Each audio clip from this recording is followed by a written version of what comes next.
काम करोगे तो हमारा भी कर्तव्य है कि आपको कुछ न कुछ दे के जाना चाहिए। केवल कीर्तन कराना, केवल नचाना, केवल गवाना इतना ही नहीं, ये तो सब वार्षिकोत्सव में आनंद लेंगे ही हम आप सब लोग, पर इन 3 दिनों में हम अपना चिंतन भगवान में इतना आनंदित कर दें। हाँ, अब जिन जिन लोगों के घर में ठाकुर जी की सेवा हो, गोपाल जी की सेवा हो, हाँ? चलो नहीं भी हो तो मंदिर के ही ठाकुर जी को अपना समझ लो, तो देखो कितना आनंद आएगा आपको। यहाँ दर्शन करके जाओ और सवेरे जब भजन करने लगो तो सबसे पहले भगवान के चरणों का स्मरण करो।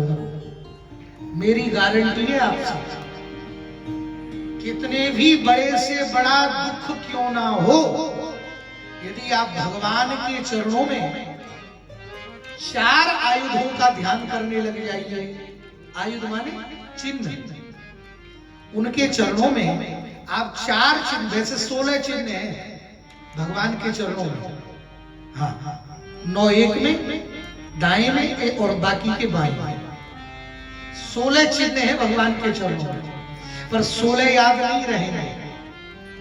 4 का ध्यान आप करके देखिए, आपको बहुत आनंद आएगा। बहुत सब लोग आपको उल्टी सीधी बात बताते होंगे, पर हम केवल भगवान की बात बताएंगे और कुछ नहीं। 4 चिन्हों का ध्यान कर लीजिए। संचिन्तये भगवतः शरणारविंदम, सचिंतये शब्द को कहा है शास्त्र ने, चिंतये बोले भगवान के चरणों में 4 चिन्हों का ध्यान करो। पहला वज्र, भगवान के चरणों में गदा, वज्र माने गदा, तो गदा कैसी होती है आप जानते ही हो, आकृति समझ लो, उनको भगवान के चरणों में स्थापित रखो। स्थापित माने रखना नहीं है, ऐसे मन में भजन करते ध्यान करो कि भगवान के चरणों में गदा का चिन्ह है। गदा क्या है, गदा क्यों, इसका भी मतलब है हमारे जीवन में इतने पाप होते हैं हम उनकी गिनती नहीं कर पाते। आप बुरा नहीं मानना, हम सेवा में भी 32 प्रकार के पाप करते हैं। यदि भगवान की भी सेवा करने लग जाए तो उसमें भी 32 प्रकार के पाप होते हैं हम लोगों से। अब यहाँ गिनाने लग जाऊंगा तो सेवा करना भी मुश्किल हो जाएगा। तो गदा क्या करती है, तो आप विचार करो कि जब भगवान की सेवा में इतने पाप हो सकते हैं, तो जो साधारण जीव हैं, जो सेवा नहीं कर रहे हैं, तो उनके जीवन में कितने पाप होंगे। बोलो जय श्री राम। तो विचार करिए, तो गदा क्या करती है, बोले जैसे आचार्य वल्लभाचार्य जी कहते हैं, जैसे कठोर से कठोर पहाड़ भी महाराज गदा के प्रहार से टूट जाता है, इस प्रकार से जब हम भगवान के चरणों में गदा का ध्यान करते हैं तो हमारे भीतर के जितने पाप हैं भगवान उनको काट देते हैं। ये भगवान के चरणों का चमत्कार है। तो पहला क्या ध्यान करना है, गदा। दूसरा ध्यान करना है भगवान के चरणों में शंख का। ये शंख क्या है, बोले शंख है ज्ञान का प्रतीक। पाप कट जाए और ज्ञान जग जाए। अब बोले प्रमाण क्या है, तो आपने भागवत की कथाएं सुनी होंगी, उसमें श्री भगवान ने शंख छुआ दिया ध्रुव जी महाराज, कृपया कपोले, और जैसे ही कपोल पर शंख छुआया तो जो ध्रुव जी की वाणी सुसुप्त थी वो स्फुटित हो गई, वो जागृत हो गई महाराज, वो तुरंत जाग गए। योऽन्तः प्रविश्य मम वाचमिमं प्रसुप्तां संजीवयत्यखिल शक्तिधर स्वधाम्ना अन्यास्तहस्तचरण श्रवण त्वगादिं प्राणान् नमो भगवते पुरुषाय तुभ्यम्। और महाराज ध्रुव जी की वाणी जो सुषुप्त थी वो जागृत हो गई, वो जागे भगवान के चरणों का ध्यान करते ही जागने लग गई। ये भगवान के चरणों का चमत्कार है ना। और देखो भैया कितने बड़े से बड़ा कितना भी पाप क्यों ना हो, यदि भगवान के चरणों में वज्र का ध्यान करोगे तो बड़े से बड़ा पाप भी अपने आप मिट जाएगा। अरे कितने कितने आपको प्रसंग गिना दूं जिन्होंने भगवान के चरणों भगवान का ध्यान किया, कितनों की बिगड़ी थी वो बन गई है ना। अरे बनी है बिगड़ी हे प्रभु, हाँ बनी है बिगड़ी सदा उन्हीं की जो तेरे चरणों में आ गए हैं। बनी है बिगड़ी सदा उन्हीं की जो तेरे चरणों में आ गए हैं। बनी है बिगड़ी सदा उन्हीं की जो तेरे चरणों में आ गए। गाइए बनी है बिगड़ी सदा उन्हीं की जो तेरे चरणों में आ गए। प्रिया प्रियतम से प्रार्थना करो, हमारी भी बिगड़ चुकी है। क्या बिगड़ी है? खाने को नहीं है, बहुत कुछ है, सोने को नहीं आ रहे महाराज क्या कहना। तो क्या घूमने को गाड़ी नहीं है? बोले बहुत है। बोले शरीर में समस्या है? बोले नहीं है। तो समस्या क्या है? बोले समस्या यही है बस आप में प्रेम नहीं हो पाता, बस आप कृपा करोगे हे नाथ हे गोविंद, आपकी कृपा के बिना ये संभव नहीं है हे नाथ। और जब आपकी कृपा होगी तभी बनी है बिगड़ी सदा उन्हीं की जो तेरे चरणों में आ गए।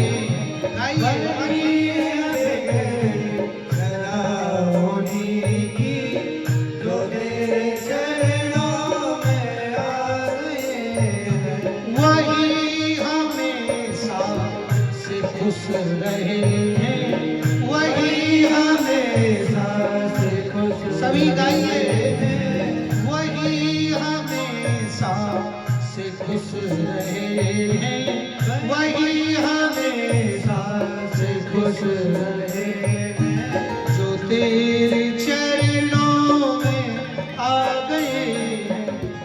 वही हमेशा से खुश रहे हैं जो तेरे चरणों में आ गए।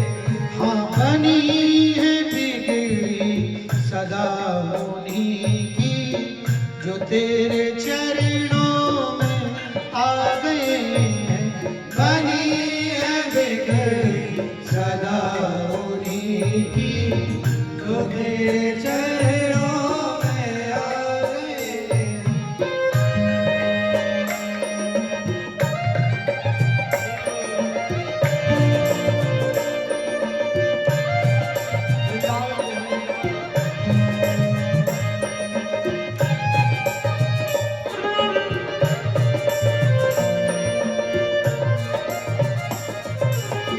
न पाया तुझको वजीर बनकर, न पाया तुझको वजीर बनकर। शायद बहुत धनवानों को परमात्मा मिलते हो,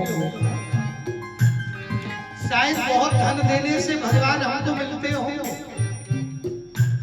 तो कवि कहता है हे प्रभु सच्ची बात यही है, कोई बहुत बड़ा धनवान भी हो आप मुझसे रीझ जाओ इसकी भी कोई गारंटी नहीं है।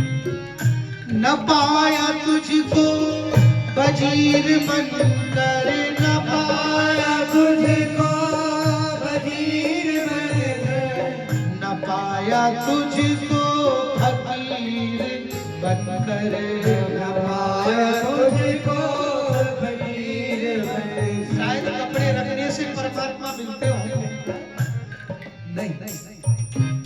न पाया तुझको फकीर बनकर, न पाया तुझको फकीर बनकर। तो किसको मिले?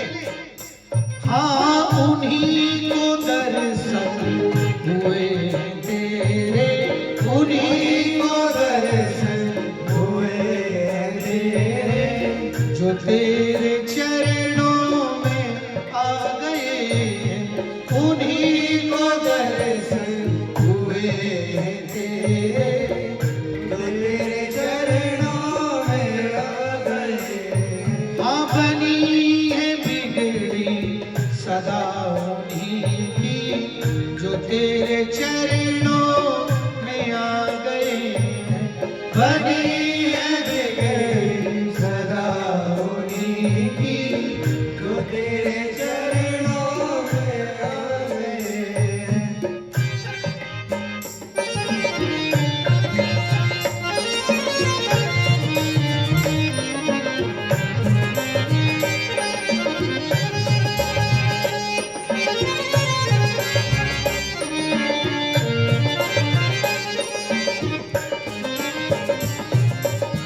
न पाया तुझको किसी ने बल से, न पाया तुझको किसी बल से। शायद भगवान बलवानों को मिल जाते हो,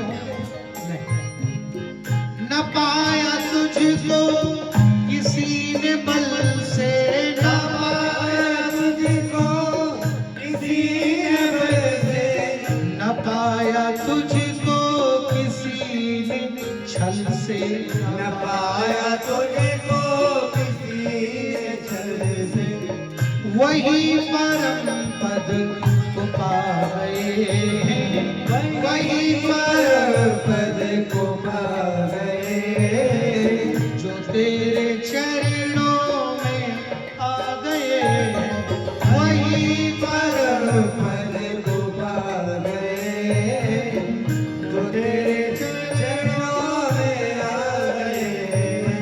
बनी है बिगड़ी सदा उन्हीं की, जो तेरे चरणों में आ गए, बनी है बिगड़ी सदा उन्हीं की, जो तेरे चरणों में आ गए।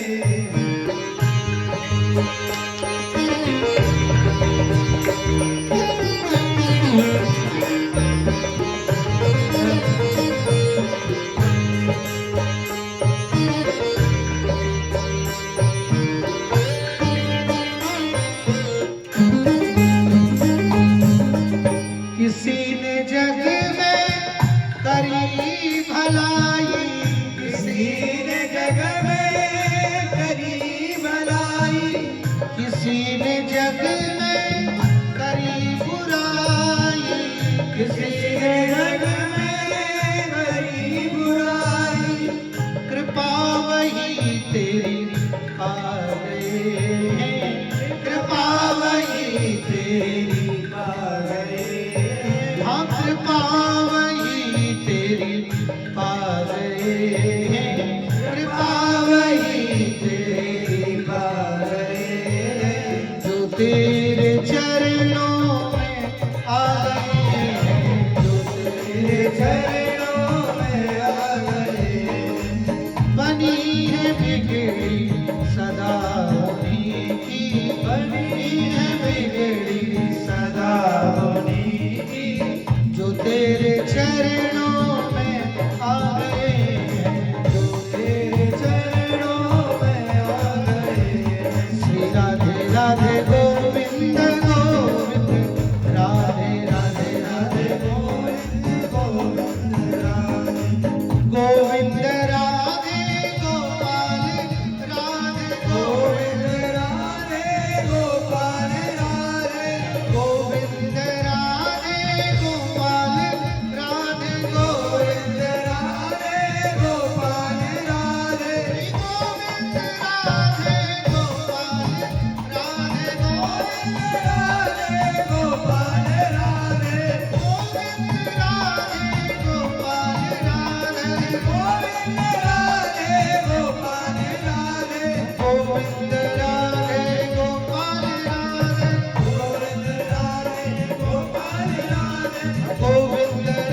आ गए हैं जो तेरे चरणों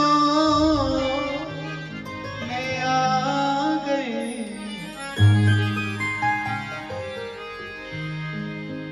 तो पहला है वज्रांकुश। पहला भगवान के चरणों में वज्र का ध्यान करो तो बड़े से बड़े पाप चार ही चिन्ह बता रहा हूं और आप कल से ही करके देख लो, आपको ऐसी मस्ती आएगी भजन में। ये बड़े बड़े विद्वान लोग बताते हैं, ये छुपा जाते हैं। तो पहला है वज्र का ध्यान करो भगवान के चरणों। दूसरा है अंकुश।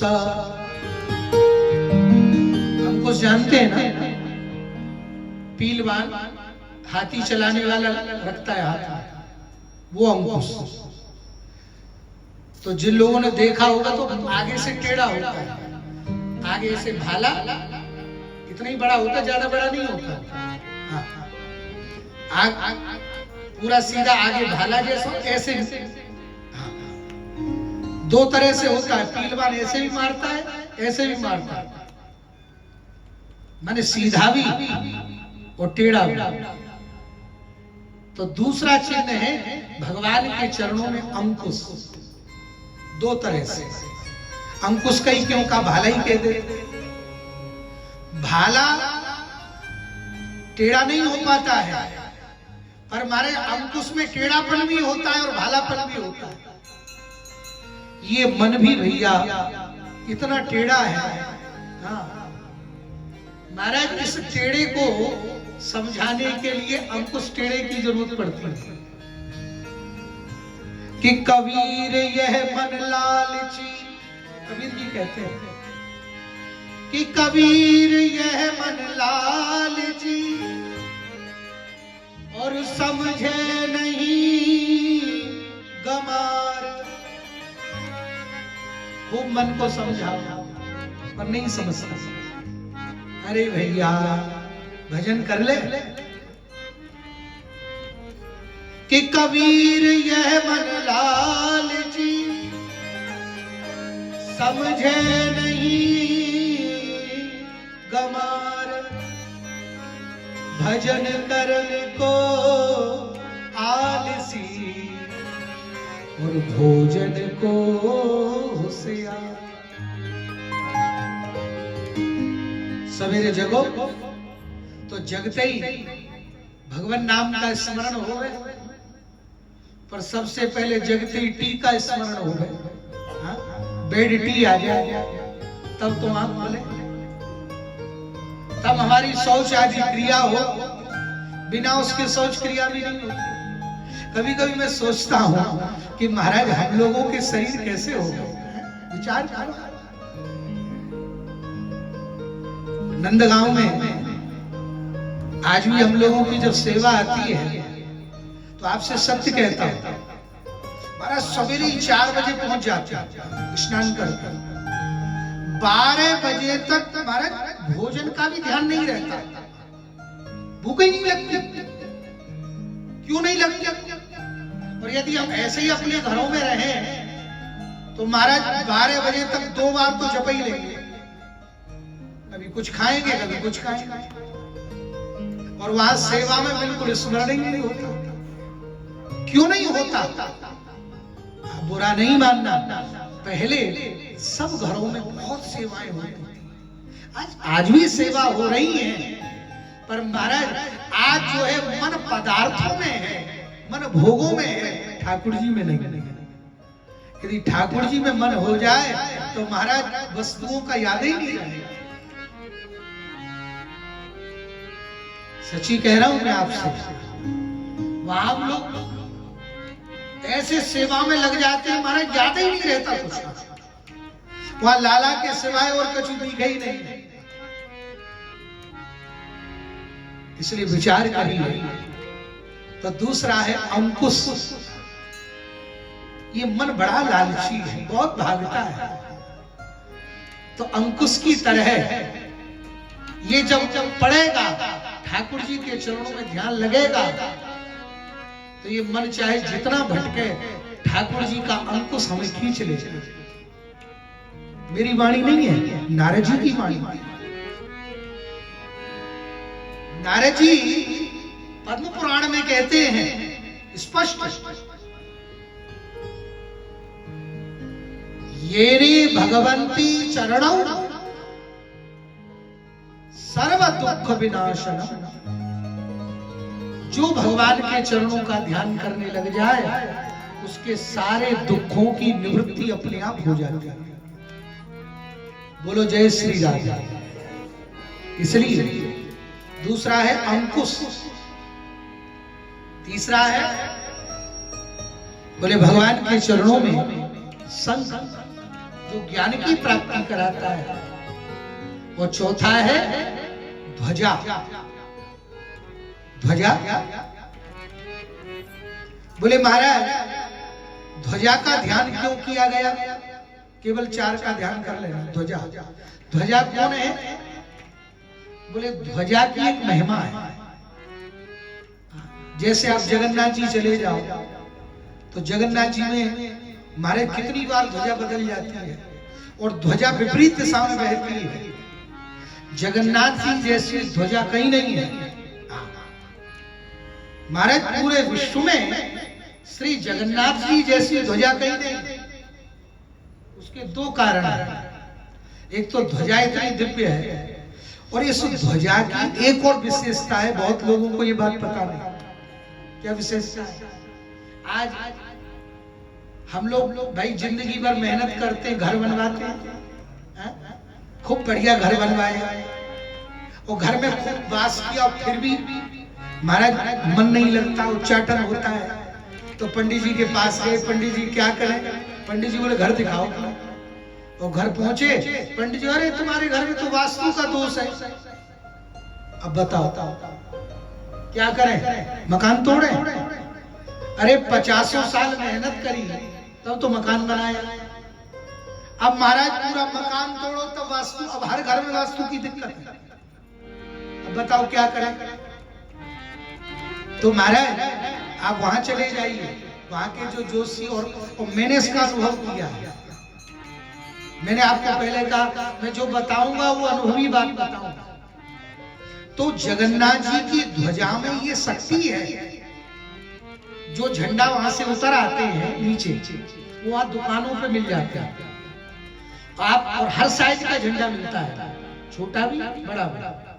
आप वहां से झंडा ले आओ जो ऊपर से उतर गया हो, और आपके घर का वास्तु गड़बड़ हो गया हो, आप अपने घर में झंडा लगा लो वहां का, तो आपके घर का वास्तु ठीक हो जाए।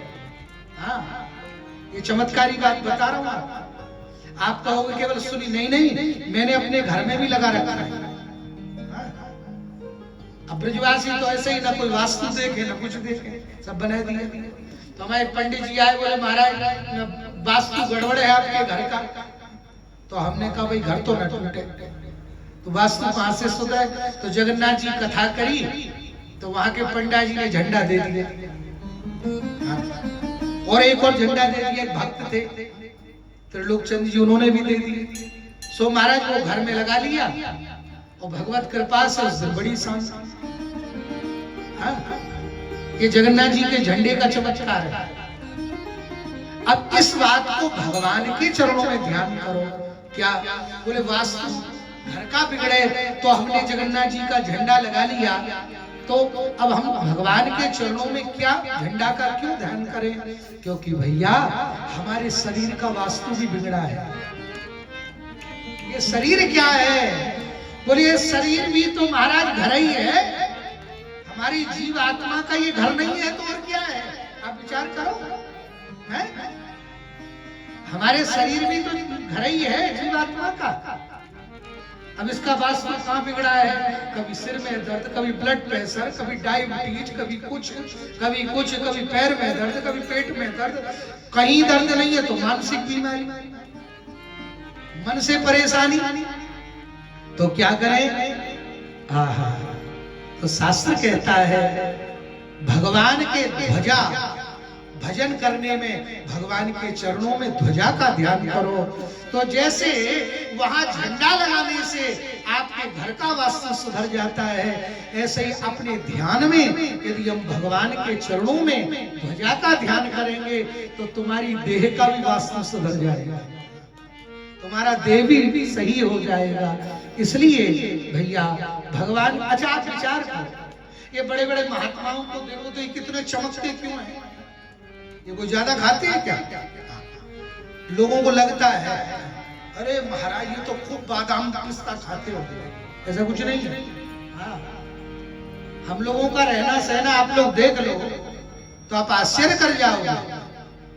जैसा आप पाते हैं ऐसा हम लोग पाते हैं। बड़े बड़े महात्माओं को देख लीजिए, अरे महाराज आपको तो समय मिल जाता होगा खाने को, जो बहुत व्यस्त महात्मा है उनको तो खाने का भी समय नहीं मिलता, और फिर भी देखो तो महाराज बिल्कुल है, हाँ, ऐसे दिव्य लगते हैं। इसका कारण क्या है? क्योंकि भजन में धारणा बड़ी मजबूत है।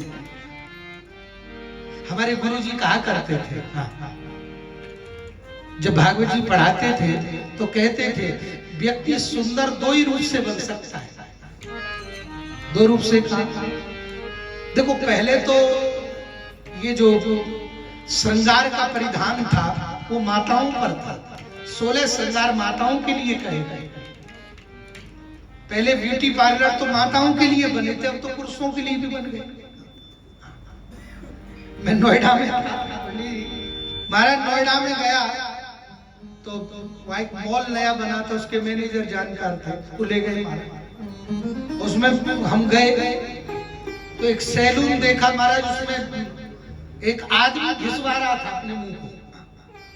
हमने उससे कहा ये क्या कर रहा है भाई? महिलाओं को तो हमने देखा पर पुरुषों को भी? बोल नहीं महाराज, अरे पुरुषों का पैसा तो आप महिलाओं से भी ज्यादा है। अच्छा, मैंने कहा आश्चर्य की बात। अरे और छोड़िए, आप लोग हंसेंगे बात सुन करके। और कहाँ की कहूँ, मथुरा की बात बताऊं अपनी। यहाँ मथुरा में ब्रजवासी एक स्थान है मथुरा में, वहीं उनका तो वहां एक विवाह था, तो हम एक वैश्य परिवार का हम लोग वहां पहुंच गए। तो महाराज दुल्हन तो तैयार पर दूल्हा ही ना आए। हर जगह दुल्हन देर करती है, पर हमने वहां देखा तो दूल्हा ही ना आए। 1 घंटा बीत गया, चक्कर क्या है, दूल्हे राजा क्यों नहीं आ रहे? बोले महाराज जी अभी वहां गया है मुंह को घिसमा। मैंने कहा हद हो गई, बता। आश्चर्य की बात। हमारे गुरुजी कहा करते थे सुंदर तो दो ही रूप से बना जा सकता है, या तो परमात्मा बनाकर भेजे या भजन का प्रभाव हो तो तुम्हारा माथा चमकने लग जाए। हाँ? आज लोग भजन नहीं करते हैं महाराज, आप विचार करिए। इसके अलावा कुछ नहीं है भैया। आपको कोई तंत्र मंत्र जंत्र कोई भी जादू टोना बता दे, कुछ नहीं हो सकता मेरे भैया। यदि परमानेंट दवाई चाहते हो तो भगवान के नाम के अलावा कुछ नहीं। अंत में सार तो यही है। और भैया संचिंतये भगवत शरणारविंदम, हमारे ब्रज उपासक कहते हैं चिंतये शरणारविंदम शब्द का प्रयोग किया। ये नहीं कहा, एक चरण नहीं कहा, माने हमारे लाला के चरण नहीं, भगवत शरणारविंदम। एक टीकाकार कहते भगवान के चरण नहीं, भगवान के भक्तों के चरण। भगवत शरणारविंदम, भगवत और भगवान में कोई अंतर नहीं है, आप इसे अंतर न समझो। भगवान को ही अपना प्रचार प्रसार करना होता है तो भगवान अपने स्वरूप से ही भक्तों को भेजते हैं। अच्छा, भगवान को प्रचार प्रसार करना हो तो खुद आए विग्रह से प्रकट होके बोले भैया मेरा भजन करो, तो लोग कहेंगे भगवान बड़े अहंकारी। पर भगवान को जब नाम का प्रचार करना होता है तो महाराज स्वयं नहीं आते अपने भक्तों को। अरे और तो छोड़ो, स्वयं भगवान को ही आना पड़ा। किस रूप में? किसी ने कहा, भक्त ने, भगवान आप में दो कमियां हैं, आप में दो वस्तु नहीं है। क्या?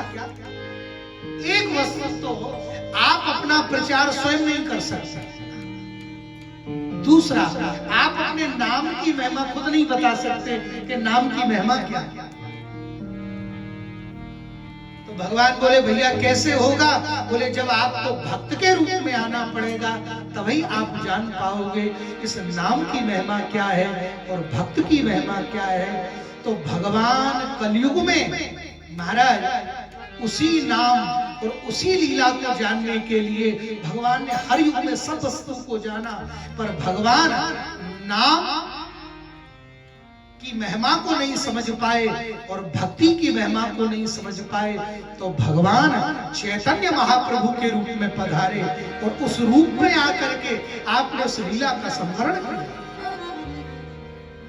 भगवान उसी रूप में पधारे आकर के, और भगवान ने उसी रूप में आकर के निताई गौर हरि, उसी रूप में आकर के भगवान ने उस लीला का अनुभव तो निताई के रूप में उच्चार। आप विचार करो, श्री चैतन्य महाप्रभु इस नाम की महिमा को कितना ऊंचे स्तर पर ले गए। भैया सच्ची पूछो, भगवान ही उस रस को चखने के लिए उस स्वरूप में पधारा। भगवान के भक्त तो नाम का प्रचार कर ही रहे थे, पर भगवान को वो रस चखना था। महाराज मैं भी इस रस को चखूं। इसलिए आचार्य चरण कहते हैं, और नाम की महिमा का पहला गुण क्या है? नाम की महिमा का श्री आचार्य चरण कहते हैं, अपने आप को किस प्रकार समझ लो कि नाम के सही दास हो। बोले महाराज तिनका होता है, तिनके की सामर्थ्य क्या है? आप फूंक मारो उड़ जाता है। महाराज तिनके का भी 100वां हिस्सा ले लो, ऐसा भक्त को होना चाहिए।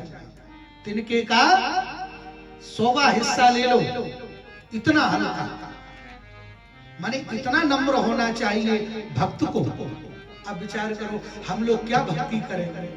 हमको अपने ज्ञान का अभिमान है, हमको अपनी प्रतिष्ठा का अभिमान है, हमको अपने जीवन के लाभ का अभिमान है। विचार करिए, तृणादपि आचार्य चरण कहते हैं तृण के समान, मैंने उसका 100वां हिस्सा इतने नीचे होने चाहिए। इसलिए यही नाम की महिमा है मेरे भैया, कि गोविंद गाले गोपाल गाले। कैसे अपने जीवन में जो भगवान जिस रस को लेने के लिए आए हैं, तो हम भी उसी रस को लेने के लिए चले। कि जीवन की नैया किनारे लगा ले, कि जीवन की नैया किनारे लगा ले। गोविंद गाले गोपाल गाले, गोविंद गाले गोपाल गाले, गोविंद गाले गोपाल गाले, गोविंद गाले गोपाल गाले। हाँ जीवन की नैया किनारे लगा ले, ओ जीवन की नैया किनारे लगा ले। हाँ जीवन की नैया किनारे लगा ले, जीवन की नैया किनारे लगा ले। गोविंद गाले गोपाल गाले, गोविंद गाले गोपाल गाले। हाँ जीवन की नैया किनारे लगा ले, ओ जीवन की नैया किनारे लगा ले। हाँ जीवन की नैया किनारे लगा ले, जीवन की नैया किनारे लगा ले। हाँ गोविंद गाले गोपाल गाले, गोविंद गाले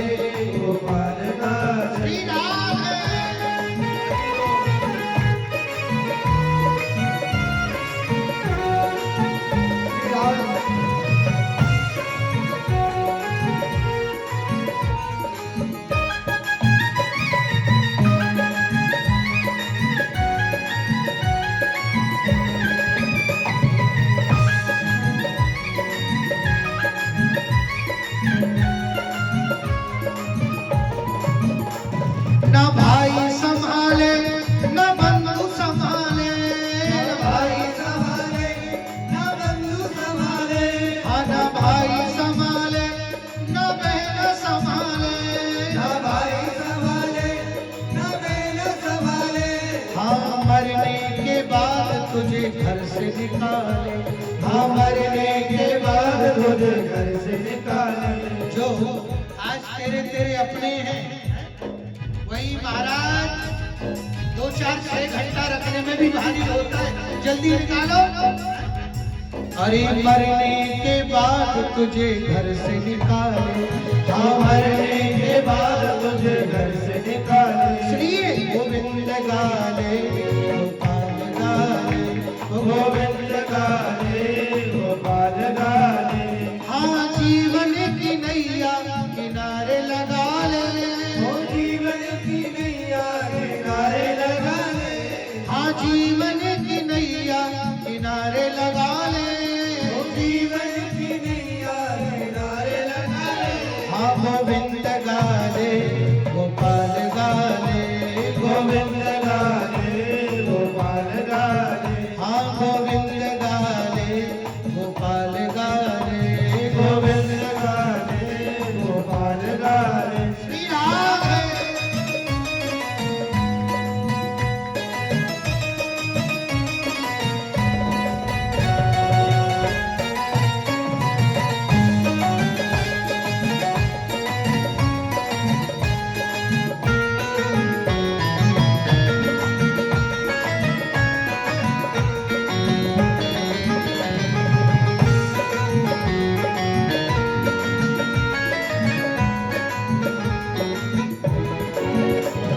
साथ ना चले ये महल पटाले, साथ ना चले ये महल अटारे।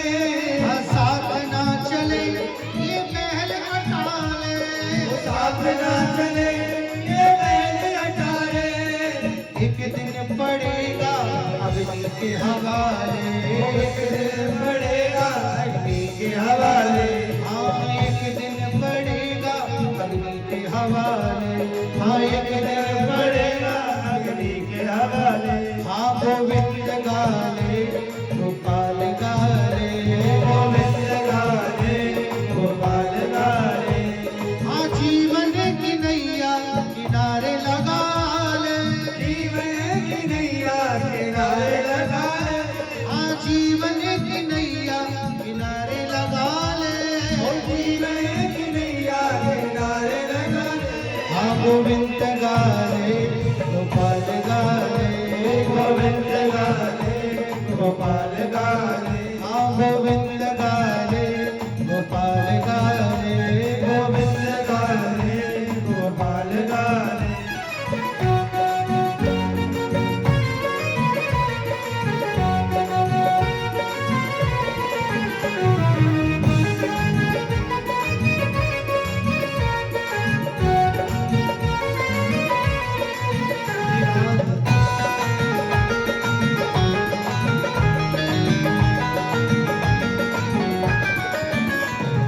पागल अभागा गफलत न पाले, पागल अभागा नवरत्न पाले। हाँ पागल अभागा गफलत न पाले, ओ पागल अभागा नवरत्न पाले। हाँ एक दिन पड़ेगा तू यम के हवाले, हाँ एक दिन पड़ेगा पड़ेगा तू यम के हवाले। हाँ एक दिन पड़ेगा तू यम के हवाले, ओ एक दिन पड़ेगा तू यम के हवाले। हाँ गोविंद गाले गोपाल गाले, गोविंद गाले गोपाल गाले। हाँ जीवन की नैया किनारे लगा ले, जीवन की नैया किनारे लगा ले। हाँ जीवन की नैया किनारे लगा ले, जीवन की नैया किनारे लगा ले। हाँ गोविंद गाले गोपाल गाले, गोविंद गाले गोपाल गाले। हाँ गोविंद गाले गोपाल गाले, गोविंद गाले गोपाल गाले। हाँ जीवन की नैया किनारे लगा ले, जीवन की नैया किनारे लगा ले। हाँ जीवन की नैया किनारे लगा ले, जीवन की नैया किनारे लगा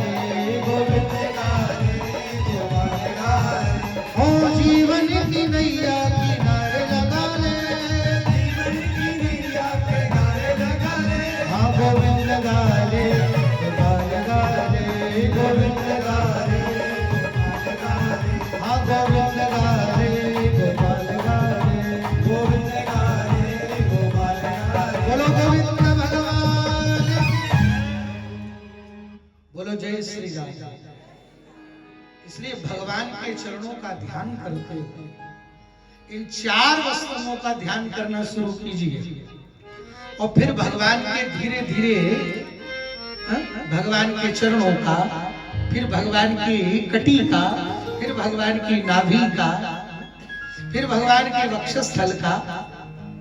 छोड़िए विग्रह की, घर में यदि ठाकुर सेवा हो तो इस पद्धति से आप मानसी सेवा भी करने लग जाओगे। जिनके घर में भी नहीं है वो भी अपने घर में भजन में मानसी सेवा से, मानसी सेवा थोड़ी कठिन है। बोले महाराज मानसी सेवा में लगता क्या? कुछ नहीं, कठिन कहाँ? नहीं, मानसी सेवा करने वाले ज्यादा लोग नहीं है। मन में सोचने की सेवा नहीं है, वो अंग अंग में आ जाए, वो मानसी सेवा है। हाँ, मानसी सेवा बड़ी कठिन होती है, लगता सरल है हम लोगों को। एक राधा कुंड में एक बाबा रहते थे जिनका नाम था रघुनाथ दास जी, गौड़िया संप्रदाय के, बहुत उच्च कोटि के संत राधा कुंड में, और बड़े दिव्य संत। बाबा मधुकरी करते थे। अब तो ब्रज में बहुत कम हो गई मधुकरी भैया। आप तो जाते रहे कितने सालों से, संतों को आपने देखा होगा। कितने महात्मा लोग पहले मधुकरी करते हुए मिलते थे, अब नहीं मिलते। अब मिलते भी हैं तो क्या मांगते हैं? पैसा मांगते हैं। पहले महात्मा लोग पैसा नहीं लेते, आपने पैसा, आज भी है, मैं ये नहीं कहता। हमारे घर में भी एक आध महात्मा राम सुखदास जी के अनुयायी आते हैं, वो केवल 2 ही वस्त्र हैं उनके, एक लपेटने वाला, एक ओढ़ने वाला। अभी मैं जब आया 2-3 दिन पहले, वो आए, मैंने उनसे कहा बाबा कुछ कपड़ा ले लिया करो। तो बोले गोसाई जी अब ज्यादा इच्छा नहीं है, 2 ही है बस। तो मैंने बाबा 2 से कैसे काम चलता है? बीच में बाबा ने खड़ा मुंह पहनना शुरू किया था, तो फिर भी खड़ा मुंह उतारता। बोले व्यास जी अब हमने खड़ा मुंह भी फेंक दिया। मैंने कहा क्यों फेंक दी? बोले ये भी झंझट है। मैंने कहा झंझट क्यों है बाबा? बड़े अच्छे संत हैं, उनसे नाम पूछो तो नाम भी नहीं पता। बोले बेनामी का नाम क्या? सब ठाकुर जी ही है ब्रज में। तो मैंने कहा बाबा वस्त्र 2 ही क्यों रखते हो? एक लंगोटी होती है बस, तीसरा कुछ नहीं। तो मैंने कहा बाबा अरे भाई 2 सुखा दो, 2 पहन लो, 2 और ले लो। बोल नहीं, एक को धो के सुखा देता हूं, वो उतनी देर में वो सूख जाता है, बस उसको लपेट लेता हूं, भजन करता हूं, उतनी देर में वो सूख जाता है, बस इतना। इतनी जिद करने के बाद में भी हमारे लिया नहीं कुछ। पहले महात्मा लोग और वो बाबा भी 5 रोटी, हाँ बस 5 घर से 2-2 रोटी, और एक ही कमंडल में, एक कमंडल हो, उसी एक कमंडल में अलग अलग हम लोग तो स्वाद देखते हैं। अलग आलू का पराठा चाहिए, दही अलग चाहिए, दाल अलग चाहिए, चावल अलग चाहिए। और मैंने उन महात्मा को कैसे देखा? एक ही कमंडल, दूसरा नहीं। उसी कमंडल में दाल डलवा ली, उसी कमंडल में मारे रोटी करवा ली, अलग रोटी नहीं, उसी में मारा चावल, उसी में सब्जी, एक ही कमंडल, और 10 रोटी का वो पूरा। और एक घर से 2 रोटी से ज्यादा लेना नहीं है, एक घर से 10 रोटी नहीं। हमने कहा बाबा 4-5 ले लो ना, एक घर से 2 उसमें डाल लिया। तो मैंने कहा बाबा 10 रोटी क्या? बोले आधा पा लेते हैं 12 बजे 1 बजे, वो आधा शाम को पा लेते बस। तो विचार कर, पहले ब्रज में बड़ी मधुकरी होती थी। हमारे गिरिराजी में एक महात्मा थे, बड़े भिक्षा, पंडित श्री गया प्रसाद जी। मैं तो उनकी गोदी में खेला हूं, जब मैं स्वरूप बनता था तो उनकी गोदी में बैठा, खूब सुख लिया है। क्या उच्च कोटि, इतने अनुयायी थे उनके। आज मैं महात्माओं को देखता हूं तो आश्चर्य होता है, अरे इतने अनुयायी थे बाबा के, चाहते तो गिरिराज जी में दूसरा प्रेम मंदिर बन जाता। इतने लाखों, और श्री पंडित जी महाराज ऐसे घर से आए थे, कोई भूखे नंगे घर से नहीं और धनवान घर से आए, और इतने मानने वाले लोग थे, पर जिंदगी भर महाराज ने स्त्री का स्पर्श किया और न कभी लक्ष्मी का स्पर्श किया, कभी नहीं। इसलिए शास्त्रीय नियम है, हम माताओं को संतों के पास जाओ तो महाराज चाहे प्रणाम करो चाहे ढोक लगाओ, पर महात्माओं को स्पर्श करने की चेष्टा नहीं करना चाहिए। ये शास्त्रीय विधान है। माताओं को महात्माओं को दूर से प्रणाम कर लेना चाहिए। इसमें माताओं की मर्यादा भी रहती है और महात्माओं की भी मर्यादा रहती है। महाराज आप विचार करिए, आज जितनी घटनाएं हो रही हैं या चल रही हैं, महाराज इसका कारण ही यही है। सबसे पहले महात्मा लोग स्पर्श नहीं करते। आप कहेंगे क्यों माताओं के लिए प्रतिबंध क्यों है? क्योंकि माताएं अग्नि के समान मानी गई। शास्त्र कहता है घृत कुंभा समत्वमान, शास्त्र कहता है पुरुष घड़े के घी के समान है। अरे अग्नि के पास घी जाएगा तो क्या होगा? पिघलेगा ही। मैं ये नहीं कहता माताओं को प्रणाम नहीं करना करो, और बहुत महात्माओं का पैर नहीं पकड़ना चाहिए, उनको दूर से ही प्रणाम, खूब ढोक लगा लो, उनकी रज को प्रणाम कर लो। हमारे वृंदावन में हमारे श्री महाराज जी ने तटीय स्थान लगाया। महाराज आज भी आप लोग जाइए, और अब बहुत लोग वृंदावन जाते हैं तो वो वृंदावन की ऊपरी ऊपरी शोभा को देख के चले जाते हैं। बस बिहारी जी, राधा वल्लभ जी और बहुत बच्चों को आकर्षण, हमारे प्रेम मंदिर बहुत अच्छा है, उसको देख ले। पर वृंदावन के प्राचीन स्वरूप को जानना हो तो तटीय स्थान जाए। इस समय वर्तमान में हमारे श्री महाराज जी, उनसे पहले जो महंत थे मैंने उनका भी संग किया। महाराज वो तो मिलते ही नहीं थे ज्यादा किसी से, उसने ही नहीं देते थे। अब ये तो फिर भी इन्होंने इतना कर दिया है कि चलो लोग आके प्रणाम कर लें। पर महाराज जी को देखो, आप कभी भी जाके देख लें, कभी सिर उघार कर माताएं जा नहीं सकती, उनके साथ टोक देंगे वहां के ढको माता, सिर ढक ले।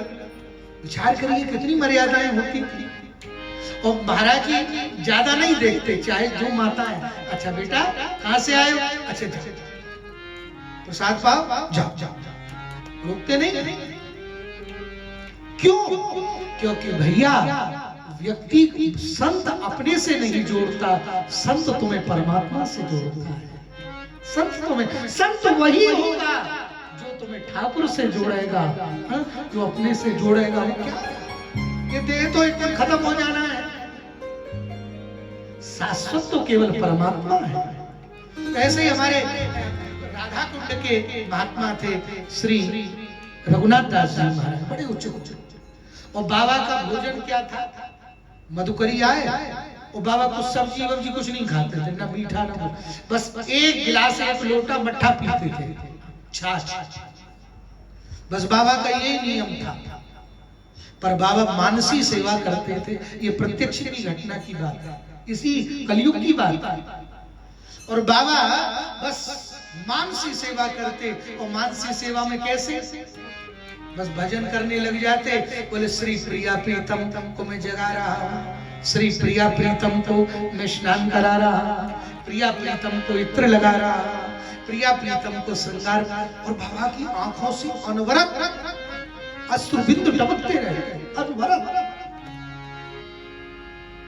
ब्रजवासी के घर से मट्ठा आ जाए। अब ठाकुर जी के लिए, प्रिया प्रीतम के लिए व्यंजन बना रहा हूं, तो व्यंजन में खीर है, दाल है, सब्जी है, मीठा, सब सोच सोच के बना रहे। तो बढ़िया चांदी के कटोरा में प्रिया प्रीतम के लिए केसर युक्त शुद्ध देसी गाय के दूध से बढ़िया खीर बनाई और प्रिया प्रीतम के सामने रख दी। तो श्री किशोरी जी ने थोड़ी सी पाई और ठाकुर जी ने पाई, आधी बच गई। देखो भजन में अनुभव हो रहा है। बाबा कह रहे हैं और पालो। ठाकुर जी बोले नहीं नहीं बाबा आप पालो, ये प्रसादी है हमारा। बाबा बोले नहीं नहीं लाला आप पाओ। ठाकुर जी नाराज हुए, किशोरी जी से बोले हे लाडली जी ये बाबा बड़ो चतुर है, हमको खवाए दे कभी कुछ नहीं खा। तो किशोरी जी ने हाथ में कटोरा ले लिया और श्री लाडली जी देखो बाबा भजन कर रहे और लाडली जी हाथ में कटोरा लेके बोले बाबा मेरे हाथ से तो पालो। बाबा की आंखों में झरझर आंसू, रोने लगे। बोले जब किशोरी जी ठाकुर जी दे तो शायद मैं मना कर दूं, पर श्री लाडली जी दे रही हैं और वो भी अपने हस्त कमल से। भैया सच्ची बात यह है श्री ठाकुर जी के स्वरूप में बहुत कलाएं हैं। ठाकुर जी ने बहुत राक्षसों को मारा, ठाकुर जी ने बहुत भक्तों को तारा, ठाकुर जी ने कंस, रावण, अहिरावण, कुंभकर्ण कितने कितने स्वरूप धारण करके हिरण्यकश्यप महाराज, हिरण्याक्ष कितने कितने दैत्यों को मारा। पर आप विचार कर सकते हो किशोरी जी जिस स्वरूप में आई, किशोरी जी ने कभी किसी को नहीं मारा। आप विचार करो क्यों? क्योंकि किशोरी जी का जो स्वरूप है वो केवल करुणा का है, वो केवल देने का है, वो प्रेम का है, किसी को मारने का नहीं। अरे किशोरी जी जब जानकी जी के रूप में पधारी, आप प्रमाण देख सकते हैं। जो लोग रामचरितमानस के उपासक हैं वो उठा करके देख ले रामचरितमानस। रामचरितमानस में श्री राम जी महाराज ने श्री जानकी जी के आगे किसी राक्षस को नहीं मारा, किसी को नहीं। आप बता नहीं किसी को मारा। अरे यहाँ तक कि किशोरी जी की प्रतिछाया के सामने भी नहीं मारा। क्यों? सीता जी के एक संत बड़ा अच्छा वर्णन करते थे जनकपुर के, वो कहते थे कि सीता जी तो जानकी जी तो करुणा की अवतार है। क्यों? क्योंकि यदि सीता जी का हरण नहीं होता तो श्री राम जी किसी राक्षस को मार ही नहीं पाता, किसी को नहीं मार पाता। अरे और तो और जिस इंद्र के पुत्र जयंत ने किशोरी जी के वक्षस्थल पर चोंच मारी, गोस्वामी जी ने तो लिखा है सीता चरण चोंच अति भागा, कि सीता जी के चरणों में चोंच मारी। पर श्री वाल्मीकि बाबा नहीं कहते ऐसा, क्योंकि श्री रामचरितमानस में तो मर्यादा के कारण चरण रखा है। पर वाल्मीकि बाबा लिखते हैं कि माता जानकी के वक्षस्थल पर चोंच मारी थी। राम जी को भयंकर क्रोध आया और महाराज उठा लिया बाण, पीछे पीछे दौड़ा। अब विचार करो कोई हमको थोड़ी सी भी चोट पहुंचा दे, भले ही हम चाहे कुछ भी करेंगे पर उसको क्षमा नहीं कर सकते। पर महाराज जयंत तीनों लोगों में घूमा, यहां तक कि महाराज पहुंच गया अपने पिता के पास। पिता ने भी द्वार को बंद कर दिया, बोले मेरे पास नहीं आना, जाओ यहां से। भक्त भगवान का अपराध हो तो संत क्षमा करा देते हैं, पर संत का अपराध हो तो कौन क्षमा करे। नारद जी मिल गए, नारद जी बोले क्या करना है बाबा कृपा करो, तो बोले वहीं चले जाओ। क्या करें? बोले श्री जानकी जी के चरणों में गिर गया। जानकी जी के चरणों में गिर गया। श्री राम जी बोले देवी इसको दंड तो देना ही पड़ेगा, मैं मारूंगा। श्री जानकी जी बोले अब नहीं मार सकते। क्यों? बोले मेरी शरण में आ गया है, और जिस माँ की शरण में पुत्र आ जाए, जैसे माँ की बालक बच्चा माँ की छाती पर लात मारता है, माँ की छाती पर प्रहार करता है, पर माँ कभी उसे रुष्ट नहीं होती, हृदय से लगा कर रखती है। ऐसे ही माँ का स्वरूप है, जानकी जी का रूप है। नारायण माता जी बोली मैं इसको क्षमा कर देती हूँ, आप छोड़ दो, मार नहीं सकते। राम जी जान गए कि जानकी जी किसी को मारने नहीं देंगे। आगे भी प्रमाण मिलता है, जब राम जी को खरदूषण को मारना पड़ा तो राम सीता जी को अलग छुपा दिया है? और आप अकेले लड़ने आ गए। क्यों? क्योंकि बोले ये इनको भी नहीं मारने देंगे, इसलिए। और ऐसे ही हमारी श्री किशोरी जी, भैया इनका स्वरूप तो प्रेम और कृपा देने के लिए है, इनका स्वरूप महाराज किसी को मारने के लिए नहीं। तो किशोरी जी के हाथ से बाबा खीर प्रसादी पी रहे हैं, केवल मानसी सेवा, और पीते पीते समाप्त हो गई खीर। बाबा जब भजन से उठे तो बाबा को भयंकर ज्वर हो गया, बुखार आ गया, इतना भयंकर जो बुखार आया, महाराज बाबा तपने लगे। क्यों तपने लगे? क्योंकि 50 वर्ष बाबा ने मट्ठा पिया था, खीर नहीं पी, और मारे एक साथ खीर पी तो अपच हो गया, पेट खराब हुआ, जिसके कारण से महाराज बाबा को बुखार आ गया, भयंकर बुखार। अब देखो बाबा ने सामने तो पी नहीं, केवल मानसी सेवा, ये प्रत्यक्ष घटना है, कलयुग की साक्षात घटना है। बुखार में बाबा तप रहे हैं, तो ब्रजवासी लोग उनसे प्रेम करते थे, राधा कुंड के सब लोग पहुंच गए। बाबा बोले क्या समस्या है? बाबा बुखार कैसे आया?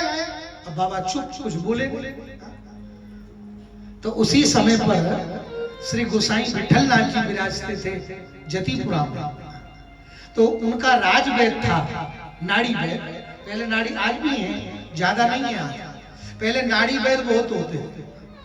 आपके पंजाब में इतने नाड़ी वैद होते थे, मैं संगरूर जाता था, पठानकोट, संगरूर, ऐसे ऐसी पुराने समय में मैंने पंजाब की बहुत यात्रा की, छोटी बड़ी, और गांवों की।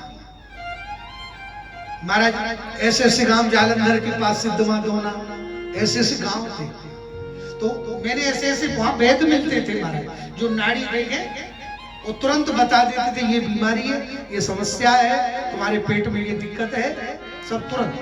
वृंदावन में भी है एक नाड़ी वैद। तो महाराज नाड़ी वैद ने बाबा का हाथ पकड़ा और नाड़ी पकड़ी, और बाबा से बोले, रे बाबा इतनी खीर क्यों खाई आपने? अब ब्रजवासी वहीं खड़े थे सब लोग, तो बोले, वैद्य जी तुम्हारी बुद्धि खराब है? अरे बाबा तो जिंदगी भर बाबा ने कभी खीर का सेवन नहीं किया, हम लोग मट्ठा लेके आते हैं, बाबा को पिलाते हैं। वैद्य बोला, मैं अपनी वैद्यगिरी को छोड़ दूंगा यदि बाबा ने खीर न खाई हो। बाबा से पूछो, बोले हम तो यहीं थे, बाबा ने कहां से खाई? तो बाबा से पूछा, बाबा आपने खीर खाई? बाबा बोले हाँ खाई। किसने खिलाई? तो बाबा की आंखों में आंसू आ गए, बोले श्री राधा रानी ने खिलाई, श्री किशोरी जी ने खिलाई। नारायण, विचार करिए आप कि महाराज प्रत्यक्ष में नहीं, केवल मानसी सेवा में बाबा को किशोरी जी ने खीर खिलाई, और महाराज उसके प्रभाव से शरीर तुरंत उसका अनुभव हो गया, ये मानसी सेवा है। मेरे भैया, मानसी सेवा बड़ी उत्तम मानी जाती है, इसलिए प्रेम की एक अवस्था में मानसी सेवा बहुत उच्च कोटि की मानी जाती है। यदि प्रेम को उच्च कोटि में ले जाना चाहते हो तो मानसी सेवा अपने ठाकुर जी की करना सीख। यदि मानसी सेवा आप कहेंगे होगी कैसे, तो मैंने पहले ही शुरुआत में कहा, धारणा से। इसकी शुरुआती पद्धति ही धारणा। तो धारणा कैसे बनाए? आजकल सीधा उपाय है, अपने इष्ट का चित्र अपने सामने रखो। आप हनुमान जी को मानते हो तो हनुमान जी का चित्र रखो, आप यदि राम जी को मानते हो तो राम जी का चित्र रखो। आजकल तो बढ़िया उपाय है। आजकल हम लोगों में एक बीमारी हो गई है, सब पहले तो सवेरे उठते तो क्या करते थे, कराग्रे वस्ते लक्ष्मी, कर मध्य सरस्वती, कर मूले तो गोविंद, प्रभाते कर दर्शन, पहले ये करते थे। और अब तो सवेरे उठते ही प्रभाते मोबाइल दर्शन, हम तो महाराज सवेरे होते ही पहले मोबाइल देखते हैं किसका मैसेज आएगा, हाँ किसका मैसेज नहीं आएगा। हाँ, बड़ा रोग है, मैं तो इसको रोग ही मानता हूं। मैंने इसका अनुभव किया तकरीबन लॉकडाउन में, महाराज ज्यादा कुछ काम नहीं था तो मोबाइल सोशल मीडिया ही था, तो हमारा थोड़ा सा देखने लगे ज्यादा, तो एक तो आंखों को समस्या होने लगी, अब दूसरा महाराज बड़ी बीमारी व्हाट्सएप। महाराज इसको बार बार खोल के अब टुन्न बजे तो तुरंत इसका मैसेज आएगा। महाराज एक दिन तो रात को 11 बजे बजना, अब इतने ग्रुप जुड़े हैं पंडित जी, अब बजता है तुम्हारा तुरंत। तो 2.5-3 साल पिताजी के जाने के बाद महाराज बड़ा डिस्टर्ब लगा। मैंने कहा ये तो बड़ी दिक्कत दे रहा है। तो अब चाहे जो हो जाए, सोने लगे तो साइलेंट कर, बिल्कुल तू बजना ही नहीं, तेरी आवाज ही ना आए। अब तो हमारे व्हाट्सएप में भी बंद कर दी उसकी आवाज, केवल रिंगटोन के लिए फोनो, जब मन हो तब फोनो। हमारा बड़ा रोग है। आप विचार करो, सवेरे जगते ही देखते पहले मैसेज किसका है, भजन हो नाम हो, चलो कोई बात नहीं, रोग लग जाए तो क्या करो, बोले अपनी स्क्रीन पर सबसे पहले भगवान की फोटो रखो। लोग महाराज हीरो हीरोइन का फोटो रखते हैं, अपनी पत्नी का रखते हैं, अपने पतियों का रखते हैं, अपने पारिवारिक बच्चों का रखते हैं। भैया चाहे जितने फोटो रख लो, एक दिन तो उसको मिटना ही है। हाँ? और फोटो ऐसे का रखो जो कभी चित्र मिटे नहीं, हमारे हृदय में अभी ढका जाए, वो छप जाए, कम से कम हमारे हृदय में चित्र घूमे, तो उसका घूमे और किसका घूमे। इसलिए सवेरे सवेरे दर्शन हो तो ठाकुर प्रिया प्रीतम का, बोलो जय श्री राम। इसलिए क्योंकि रात में सोते हुए भी उनको देखोगे और सवेरे जगते हुए भी उनको देखोगे, तो फिर तो उनका आश्रय रहेगा कि मेरी किस्ती को किनारा मिल गया, मेरी किस्ती को किनारा मिल गया। अच्छा, किस किस को ठाकुर जी का सहारा है, हाथ उठा के बताओ। नहीं हो तो मत उठाना, सौगंध है, सबको है तो गाइए।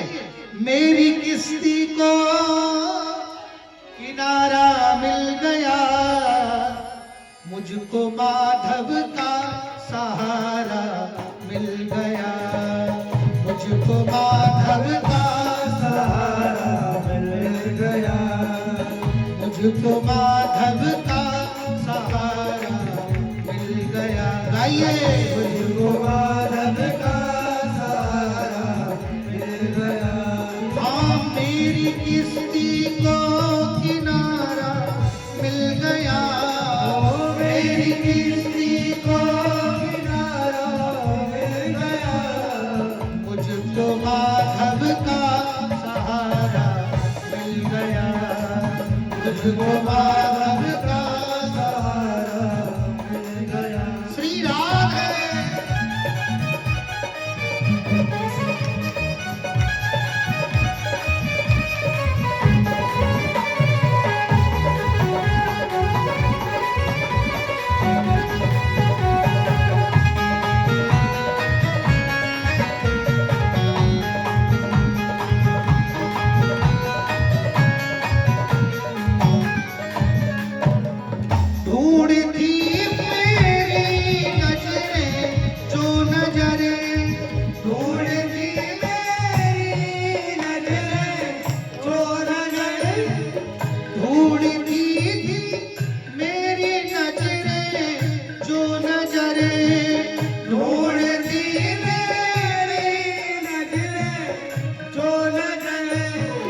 प्यासी नजरों को नजारा मिल गया, प्यासी नजरों को नजारा मिल गया।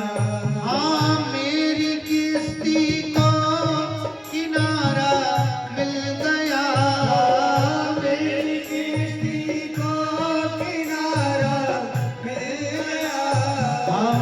मुझको माधव का सहारा मिल गया, मुझको माधव का सहारा मिल गया। श्री राधे।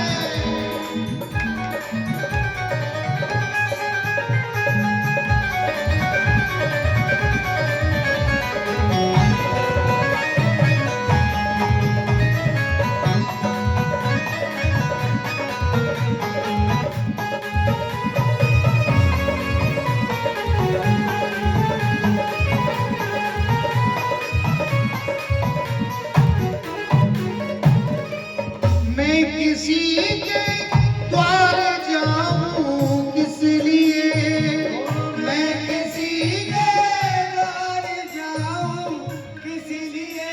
सब कहते हैं हमारे यहाँ हमारे यहाँ हमारे यहाँ, पर जाएं कहाँ कि जाऊं कहाँ तज चरण तुम्हारे।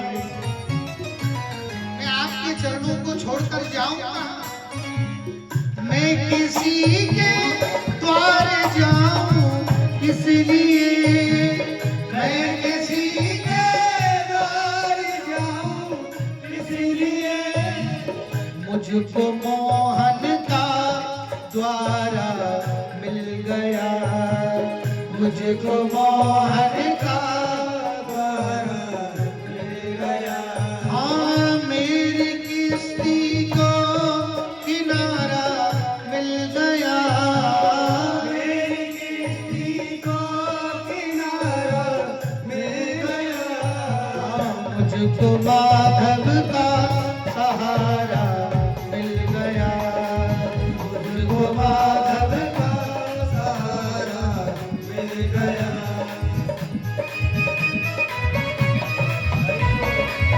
श्री राधे।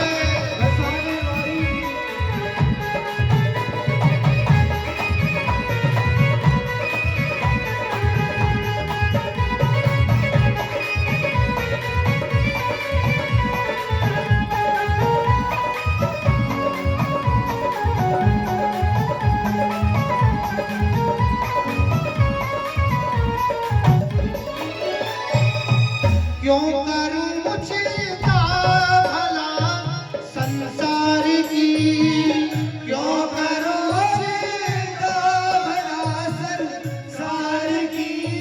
हाँ क्यों करूं चिंता भला संसार की, क्यों करूं चिंता भला संसार की। क्यों उसकी रहमत का इशारा मिल गया, उसकी रहमत का इशारा मिल गया। हाँ मेरी किस्ती को किनारा मिल गया, मेरी किस्ती को किनारा मिल गया। हाँ मेरी किस्ती को किनारा मिल गया,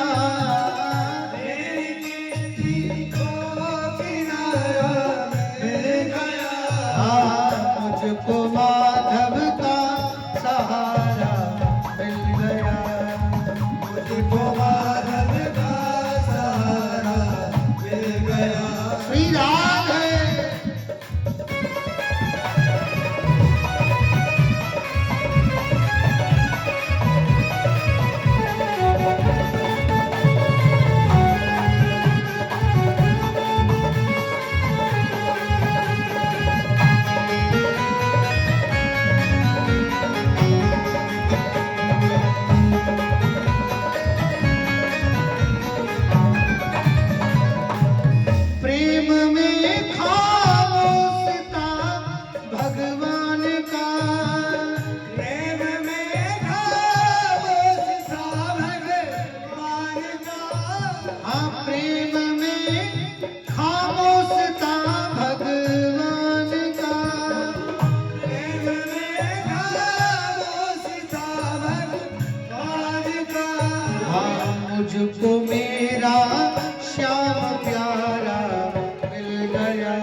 मेरी किस्ती को किनारा मिल गया, मेरी किस्ती को किनारा मिल गया, मेरी किस्ती को किनारा मिल गया, मेरी किस्ती को किनारा मिल गया, मुझको माधव का सहारा मिल गया, मुझको माधव का सहारा मिल गया, गोविंद जय जय गोपाल जय जय, गोविंद जय जय गोपाल जय जय, गोविंद जय जय गोपाल जय जय, गोविंद जय जय गोपाल जय जय, श्री राधा रमण हरि गोविंद जय जय, रमण हरि गोविंद जय जय, श्री राधा रमण हरि गोविंद जय जय, रमण हरि गोविंद जय जय, गोविंद जय जय गोपाल जय जय, गोविंद जय जय गोपाल जय जय, गोविंद जय जय गोपाल जय जय, गोविंद जय जय गोपाल जय जय, जय जय श्री राम।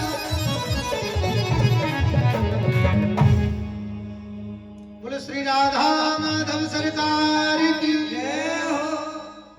कुछ श्री ठाकुर जी का आश्रय लिया, कुछ ब्रज में किशोरी जी का भाव। नारायण श्री ठाकुर जी का आश्रय चाहिए तो बिना किशोरी की कृपा के संभव नहीं है। कोई कहे अंतर है, नहीं। एक स्वरूप सदा दो नाम, आनंद की आह्लादन श्यामा, आनंद के आह्लादन श्यामा। अंतर नहीं है। हमारे ब्रज रसिकाचार्य श्री राधा वल्लभ संप्रदाय के कहते हैं किशोरी जो कौन है?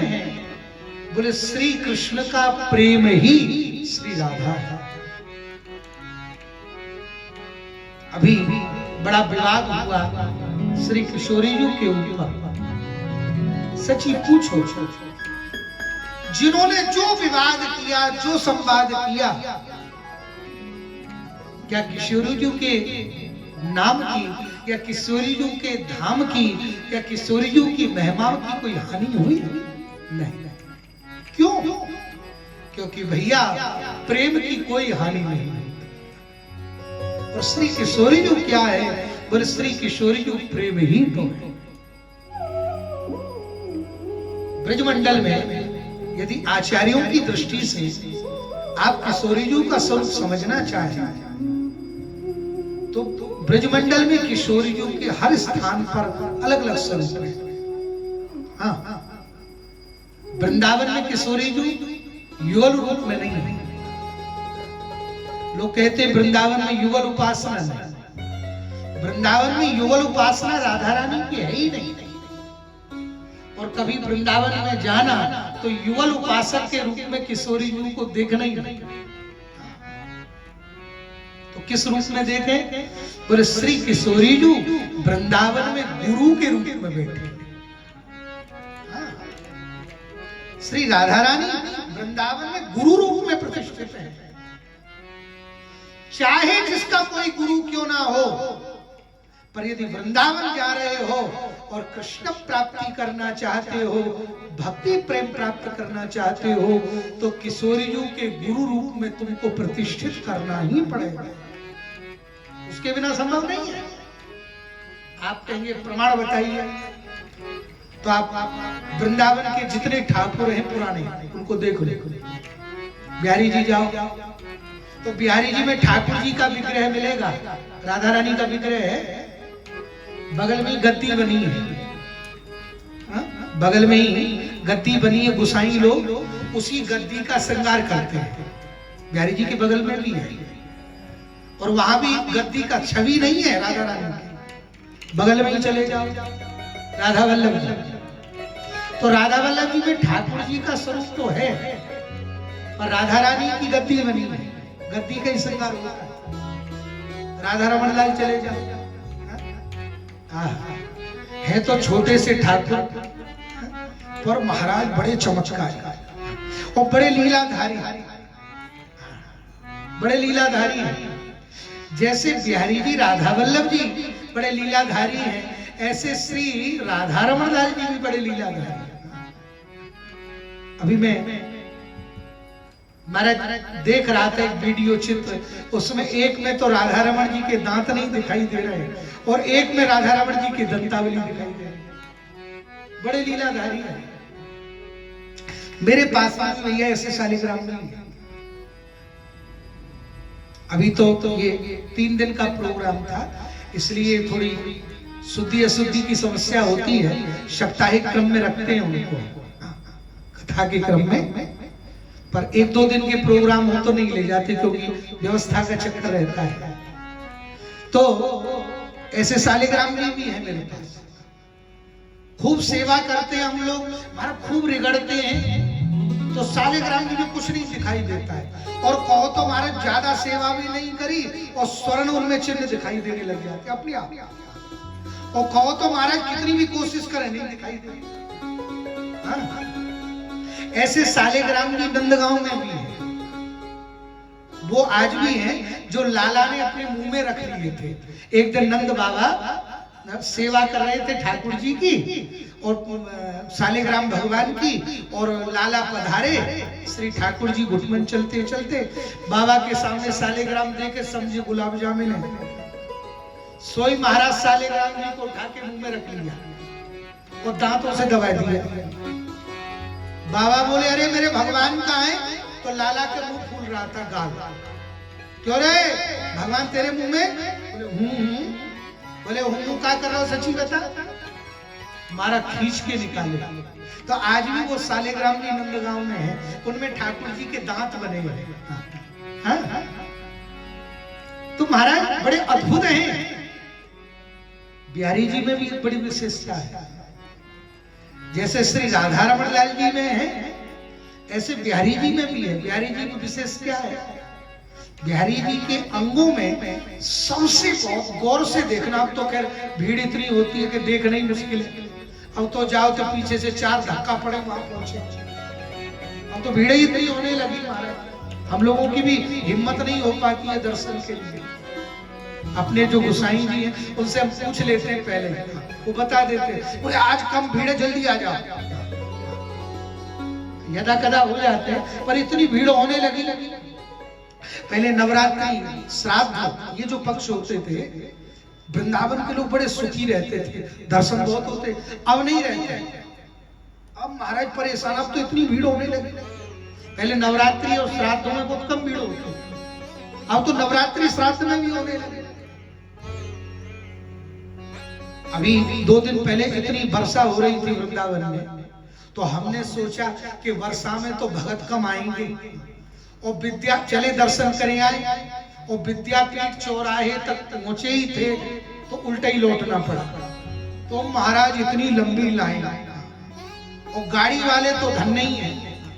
अब आजकल एक एप्लीकेशन आ गई है ना गूगल बाबा, उसी पे डाल लेंगे बिहारी जी, वो सब चाहेंगे गाड़ी पहुंच जाए बिहारी जी की खोपड़ी पे। कोई पैदल नहीं चलना चाहता महाराज। आज हम इतने रोगी क्यों हैं? क्यों महाराज तीर्थों में भी जाकर के हम लोग एक कदम नहीं चलना चाहते? विचार कर, हम ये प्रकार महाराज गाड़ी में सोचे। अब वृंदावन तो छोटा सा 12 किलोमीटर, अब विचार कर, और पहुंच जाए लाखों लोग तो कहां से निकले? विचार करिए। इसलिए आज वृंदावन, पहले तो वृंदावन 12 ही किलोमीटर, अब तो वृंदावन पहुंच गया छठी राता, उससे भी पीछे। विचार कर। तो इसलिए तो वृंदावन में श्री राधा रानी गुरु रूप में है। और बिहारी जी को देखो तो बिहारी जी की सबसे ज्यादा कमाल क्या है? आप लोग इतने साल से दर्शन कर रहे हो, सबसे ज्यादा बिहारी जी की चमत्कारी है ठोड़ी। किसी गोसाई से पूछना तो बताएगा। हमारे हम लोग बचपन में खूब खड़े हो जाते थे बिहारी जी, आंख भी अच्छी थी। उस समय तो ज्यादा भीड़ नहीं होती थी, तो एक गोसाई जी, मुन्ना लाल गोसाई जी होते थे, अवसरी पूर्ण हुआ। तो उन्होंने बिल्कुल बगल में, पास तो नहीं पर बिल्कुल वहीं ऊपर। महाराज क्या ठाकुर जी की ठोड़ी है, दूर से देखोगे तो उतना नहीं समझ में आएगा क्योंकि काला वर्ण है, उतनी समझ। यहाँ भी इतनी सुंदर ठोड़ी है ठाकुर जी की, और ऐसी चमत्कारी ऐसी ऐसी लीलाएं करती है। कभी ठोड़ी महाराज इधर टेढ़ी हो जाए, कभी इधर टेढ़ी हो जाए। हाँ, ये बिहारी जी की ठोड़ी है, बड़ी चमत्कारी। तो आप बिहारी जी में भी देखेंगे तो वहां गद्दी है, आप राधा वल्लभ में देखें तो वहां गद्दी है, और सेवा कुंज में तो ठाकुर जी चरण दबा रहे। क्यों दबा रहे? जैसे शिष्य गुरु का चरण दबाता है, उसी प्रकार से ठाकुर जी ने भी वृंदावन में राधा रानी को गुरु रूप में माना, इसलिए वो चरण सेवा कर रहे हैं वहां, और कोई भावना नहीं है। लोग गलत भावना, एक वृंदावन में व्यक्ति आया और मुझसे बोला, वाह महाराज, ठाकुर जी ही प्रेमी बन के प्रेमिका रूप राधा रानी का चरण दबा रहे हैं। नहीं नहीं, मूर्खों जैसी बात मेरे भैया। और लोग इस बात को प्रमाण मान लेते हैं, और प्रमाण मान करके बोले नहीं नहीं, हम भी उनका चरण दबाए अपने प्रेम में। नहीं, वृंदावन में श्री ठाकुर जी ने श्री राधा रानी को गुरु रूप में प्रतिष्ठित किया है, इसलिए वो उनके चरण दबा। अच्छा, ये झांकी आप पूरे ब्रज में कहीं बता दो जहाँ ठाकुर जी राधा रानी के चरण दबा रहे हैं। अब बताओ, नंदगांव में है, बरसाने में है, भांडीर वन में है, पूरे ब्रजमंडल में चले जाओ, कहीं पर आपको सेवा कुंज की झांकी मिलेगी कि जहां राधा रानी के चरण ठाकुर जी दबा रहे हैं? वृंदावन में ही क्यों है? वृंदावन में इसलिए है क्योंकि वृंदावन में गुरु रूप में श्री राधा रानी है, इसलिए वृंदावन में राधा रानी गुरु रूप में है। श्री बरसाने में राधा रानी महारानी के रूप में ब्रह्माचल पर्वत पर बैठी है, नंदगांव में राधा रानी बहू के रूप में, इसलिए मैया यशोदा के बगल में बैठी है। और महाराज भांडीर वन में श्री राधा रानी श्री राधा कृष्ण विवाह के रूप में बैठे, वहां विवाह हुआ, वहां जोड़े के रूप में। इसलिए वो वृषभान की लली है, हमारे यहाँ बड़ी जोर से जब बोलते हैं, बोलो वृषभान के जमाई की। क्यों बोलते हैं? क्योंकि महाराज श्री ब्रजमंडल में, नंदगांव बरसाने में हमारे प्रेम का विवाह का आनंद है। इसलिए हम भी किशोरी जी से प्रार्थना करें, हे किशोरी जी, आपके चरणों की कृपा होगी तो लाला हमें कभी त्यागेंगे नहीं, लाला कभी हमें छोड़ नहीं सकते। इसलिए हे किशोरी जी, इस जंजाल से यदि कोई छुड़ा सकते हैं तो वो केवल आप ही हैं। इस सत्र का एक किशोरी जी के चरणों में भजन समर्पित करते हुए हम सब बड़े प्रेम से गाएंगे। अरे लाडली इतना तो कीजो, अरे स्वामिनी इतना तो कीजो, बस ये जंजाल मिट जाए।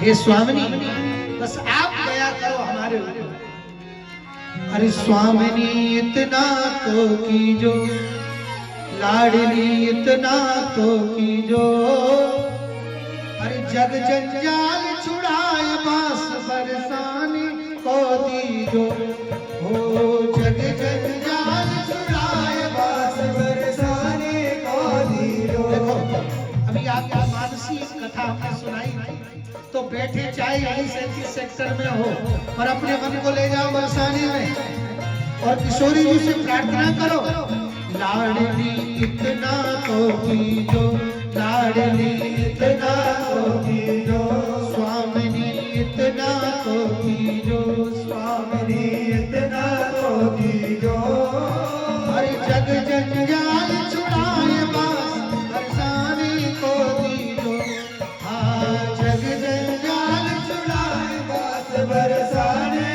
को दीजो, स्वामिनी इतना तो कीजो, स्वामिनी इतना तो कीजो। जय हो।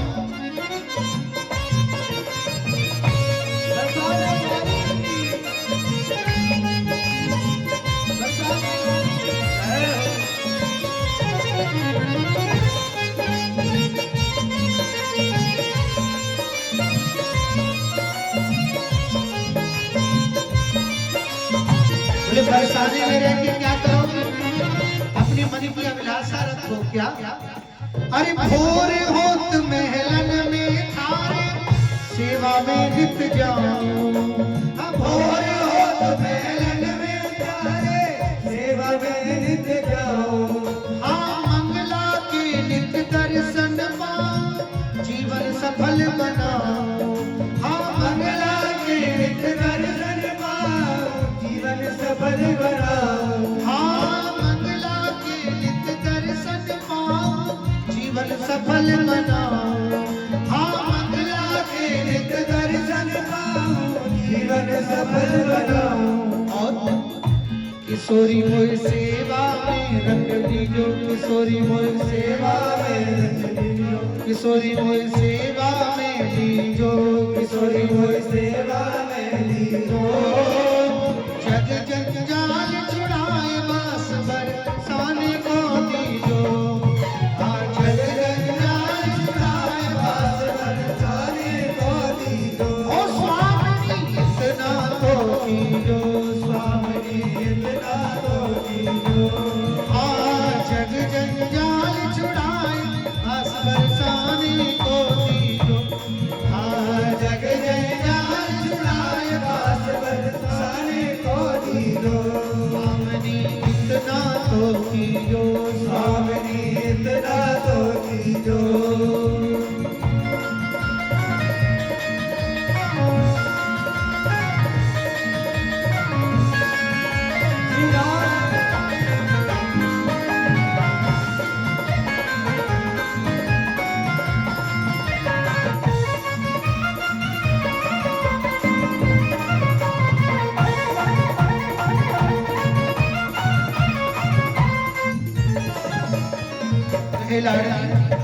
पड़ी रहूं मैं द्वार तुम्हारे रसकन दर्शन पाऊं। पड़ी रहूं मैं द्वार तुम्हारे रसकन दर्शन पाऊं। हाँ पड़ी रहूं मैं द्वार तुम्हारे रसकन दर्शन पाऊं। पड़ी रहूं मैं द्वार तुम्हारे रसकन दर्शन पाऊं। हाँ भगतन की पद धूल मिले तो अपने शीस चढ़ाओ। भगतन की पद धूल मिले तो अपने शीस चढ़ाऊं। हाँ भगतन की धूल मिले अपने शीस चढ़ाओ। भगतन की पद धूल मिले तो अपने शीस चढ़ाऊं। हाँ किशोरी मोहि द्वारे रख दीजो। किशोरी मोहि द्वारे रख दीजो। किशोरी मोहि द्वारे रख दीजो। किशोरी मोहि द्वारे रख दीजो। हाँ जग जंजाल छुड़ाए बास बरसाने को दीजो। हाँ जग जंजाल छुड़ाए बास बरसाने को दीजो। स्वामिनी इतना तो कीजो। स्वामिनी इतना तो कीजो।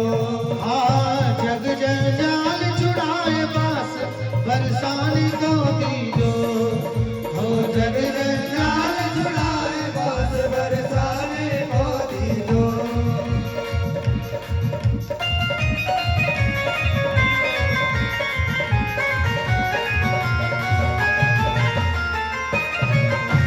हे लाडली एक और बात करना। बोले भूख लगेगी तब क्या करोगे? हैं? कहाँ जाओगे? भूख लगे तो ब्रजवासिन के दुख मांग के खाओ। भूख लगे तो ब्रजवासी के भूख मांग के खाओ।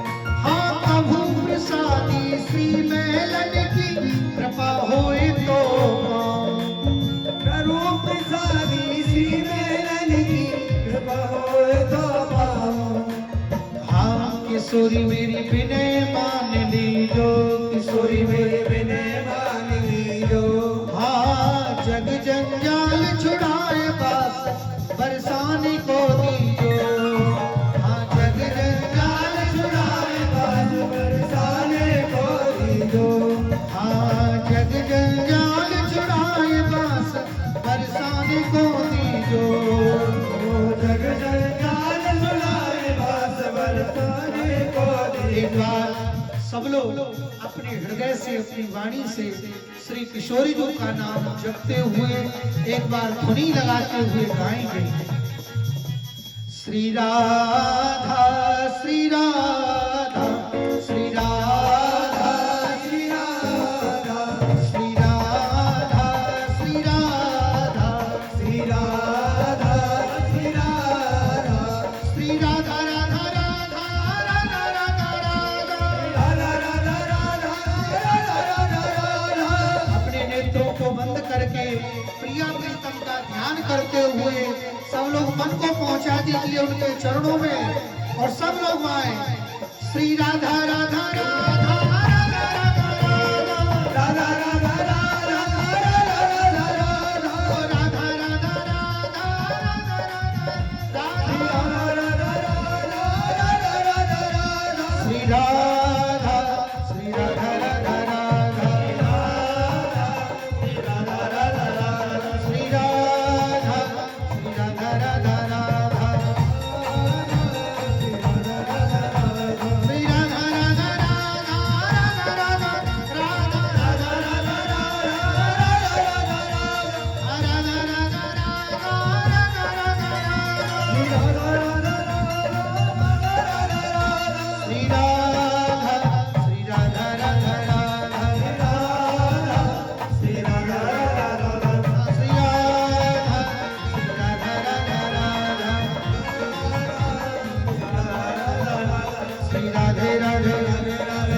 आनंद की।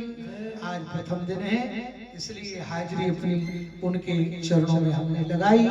कल फिर ठीक 5 बजे आप लोग पधारेंगे और जो कार्यक्रम रहेंगे अभी सूचना सुन के विश्राम हनुमान चालीसा से करेंगे।